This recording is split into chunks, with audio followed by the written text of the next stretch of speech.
നന്ദനം എടുക്കുന്ന സമയത്ത് ഞങ്ങൾക്ക് പിന്നെ ഒരു കുട്ടിയുടെ ലഭ്യതക്കുറവുണ്ടായിരുന്നു. അന്നേരം 6 പിള്ളേർ കറക്റ്റ് ആയിട്ട് നിൽപ്പുണ്ട്, 7ാമത്തെ ആളെ നമുക്ക് കിട്ടുന്നേ ഇല്ല. ലാസ്റ്റ് ഒരു കൊച്ച് വേറൊരു മാർഗം കളിയിൽ നിന്ന് ആ കുട്ടി നമ്മളെയും കൂടി ഹെൽപ്പ് ചെയ്യാന്നും പറഞ്ഞുകൊണ്ട് വന്ന കൊച്ചിന്റെ പേര് അളകനന്ദ എന്നാണ്.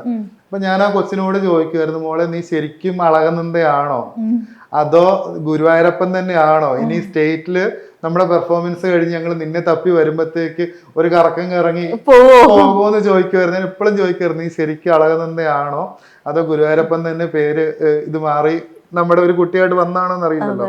ശരിക്കും നന്ദനം ഒരു കൊച്ചിന്റെ പേരിൽ സ്റ്റോപ്പായി പോകേണ്ട ഒരു സിറ്റുവേഷൻ വന്നായിരുന്നു. കളിക്കാൻ കുട്ടികളില്ല എന്നല്ല, നമുക്ക് ക്യാരക്ടറും ആ രൂപവും നേരത്തെ പറഞ്ഞ പോലെ എല്ലാം ഒത്തു വരണം.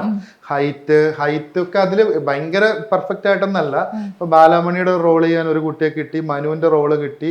ഈ ഗുരുവായൂരപ്പന്റെ റോള് ചെയ്യാൻ വേണ്ടിയിട്ട് ഉണ്ണിയേട്ടൻ എന്ന് പറയുന്ന റോള് ചെയ്യാൻ ആരെയും കിട്ടുന്നുണ്ടായിരുന്നില്ല. വന്ന കുട്ടികളൊക്കെ നമുക്ക് സങ്കല്പിക്കാൻ പറ്റാത്ത പോലത്തെ ഒരു ഇതായിരുന്നു.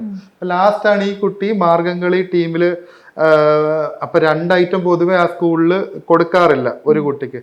ഈ കൊച്ച് 2 ഐറ്റം ഞാൻ ചെയ്തോളാം സാറേ എന്നും പറഞ്ഞുകൊണ്ട് ഈ കൊച്ച് മുന്നോട്ട് കയറി വന്നതാ. അപ്പൊ നന്ദന എടുത്ത സമയത്ത് ഇതേപോലെ ഒരു ഡിവൈൻ പ്രസൻസ് എനിക്ക് തോന്നിയ ഒരു സിറ്റുവേഷൻ ആണ് ഉണ്ടായിട്ടുണ്ട്. അതെ, അതെ, ശരിക്കും നമുക്കറിയില്ലല്ലോ എന്താണ് സംഭവം എന്നുള്ളത്. ആണ്, അതാ ഞാൻ പറഞ്ഞ ലാസ്റ്റ് സ്റ്റേറ്റ് ഒക്കെ കഴിയുമ്പോ ഞങ്ങൾ നിന്നെ തപ്പി വരുമ്പോ ഒരു കറക്കം കറങ്ങി നീ ഗുരുവായൂർ അമ്പലത്തിലോട്ട് കയറി പോവോന്ന് ചോദിക്കും. ശരിക്കും പറഞ്ഞാല് നമ്മളിപ്പോ ഈ കറക്കം കറങ്ങി പോകുന്ന പറയുമ്പോഴേ ഇത്ര ഇയേഴ്സ് കഴിഞ്ഞാലും ഇനി ഒരു 25 വർഷം കഴിഞ്ഞാലും ഈ ഒരു സിനിമയുടെ ആ ഒരു ഫ്രഷ്നെസ് മാറൂലല്ലേ. മനുഷ്യൻ ഗുരുവായൂർ അമ്പലവും ഗുരുവായൂരപ്പനും മലയാളി മനസ്സിലുള്ളിടത്തോളം കാലം ഈ ഐറ്റവും അല്ലെങ്കിൽ ഈ ഒരു മൂവിയും എവർഗ്രീൻ ആയിട്ട് തന്നെ നിൽക്കും. മൂവിക്ക് അപ്പുറം ആളുകൾ അതിനെ കാണുന്നുണ്ട്, ആ ഒരു ലെവലിലേക്ക് അത് കൊണ്ടുപോയി. ശരിക്കും പറഞ്ഞ പൃഥ്വിരാജിന്റെ ഫസ്റ്റ് മൂവിയാണ്, അതൊക്കെ അത്രയ്ക്ക് നല്ലൊരു ലോഞ്ച് കിട്ടാനില്ല. അല്ലേ?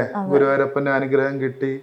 ഇപ്പൊ ഈ കളിച്ച കുട്ടികൾക്കാണേലും ഇപ്പൊ എനിക്ക് കമ്പോസ് ചെയ്യാൻ എനിക്കൊരു ചാൻസ് കിട്ടി. കുറെ കാലമായിട്ട് ചെയ്യണം എന്ന് കരുതി ഇരുന്നതാണ്. ഇപ്പൊ ഗുരുവായൂർ വന്നത് കൊണ്ട് ഞാനത് കയറി ചെയ്തതാണ്. എല്ലാം കൊണ്ടും ചില കാര്യങ്ങൾ എല്ലാം കൂടെ സമയത്ത് വരുമ്പോൾ സക്സസ് ആയി സംഭവിക്കുന്നതല്ലേ, അതേപോലെ സംഭവിച്ചു.